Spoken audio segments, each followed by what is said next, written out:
Miss Tin Ferreira, the president of PhilCha, delivering us the message of today's event.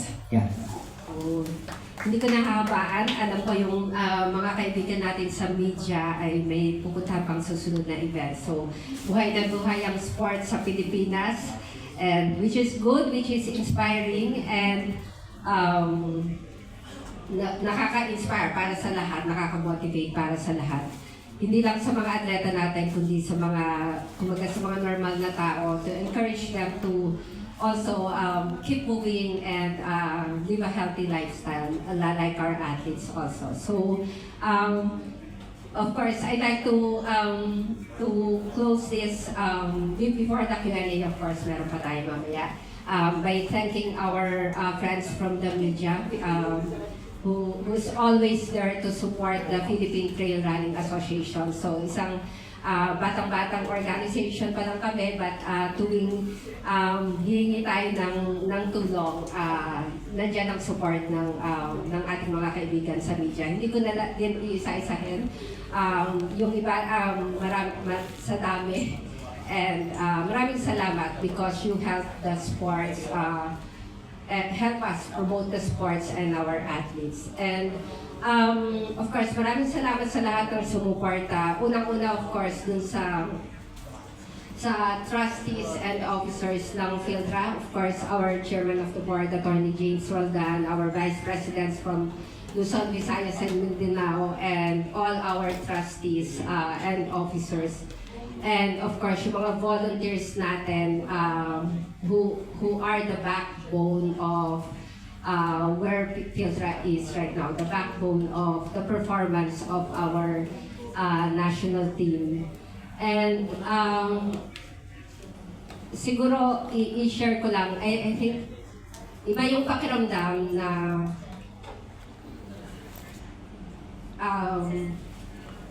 isang dosenang beses pinatugtog yung national anthem.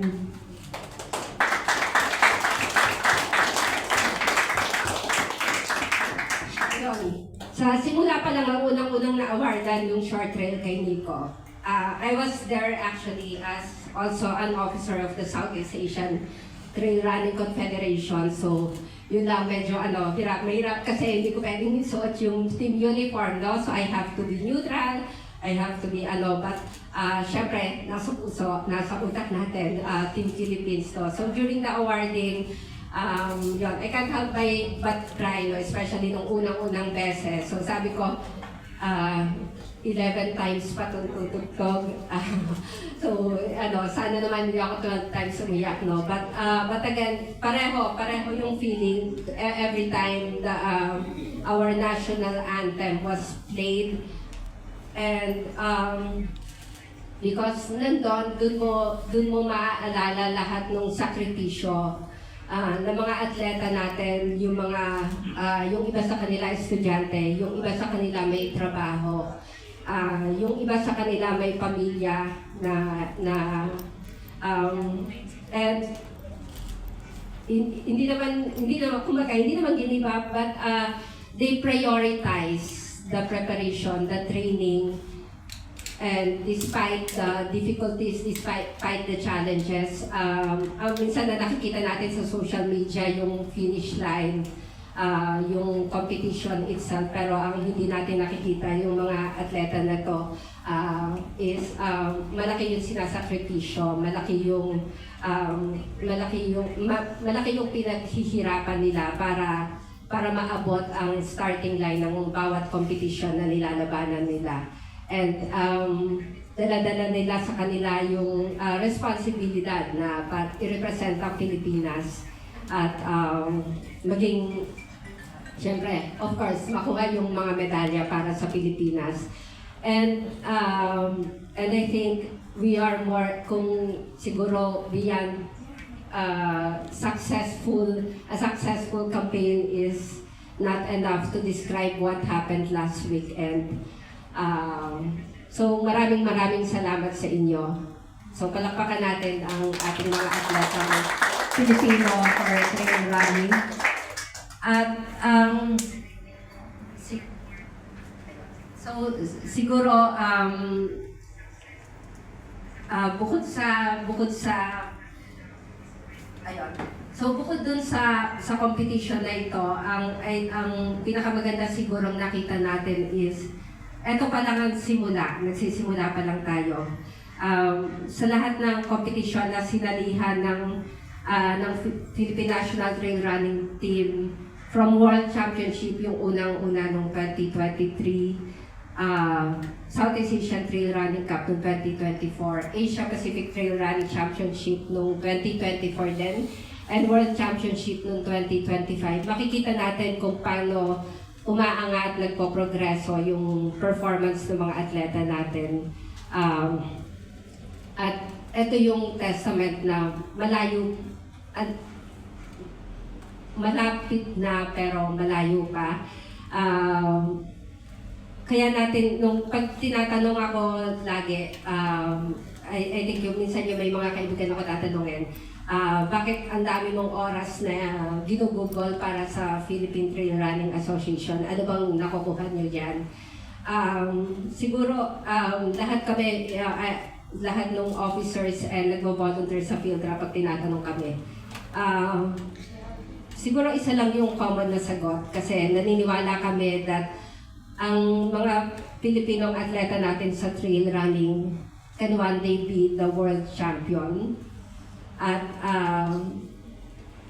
etong paniniwala na to siguro yung nagagabay sa amin. At siguro ang pinakang-importante dito sa proseso na habang tinutulungan natin, tinetrain natin, dinidevelop natin ang mga atleta natin, hindi lang medalya yung nakakamit nila, kundi ang nagiging mas malakas, mas magaling, mas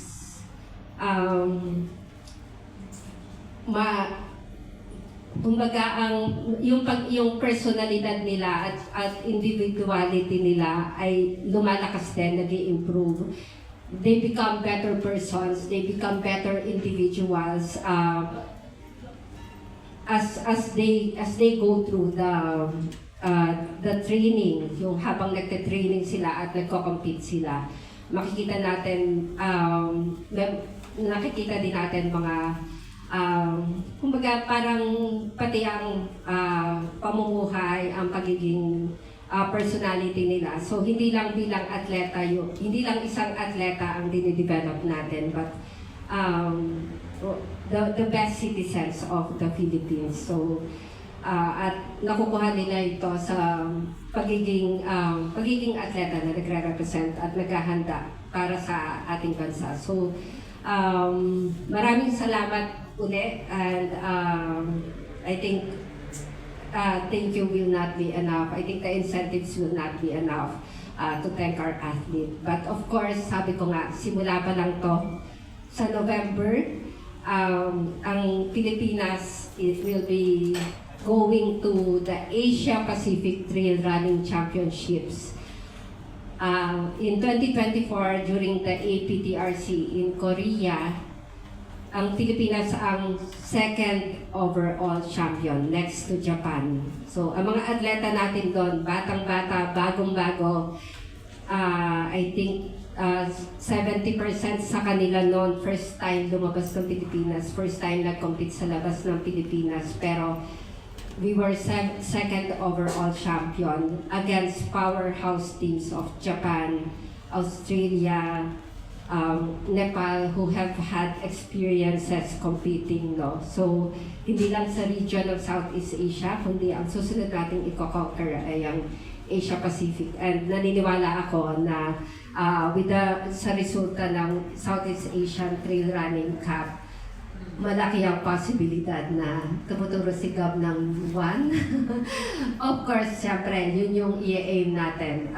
But we will, the Philippine Trail Running Team will be giving their best, not just during competition, but from today onwards to November, to prepare and prepare themselves, prepare their physically, mentally, and emotionally to represent our country again.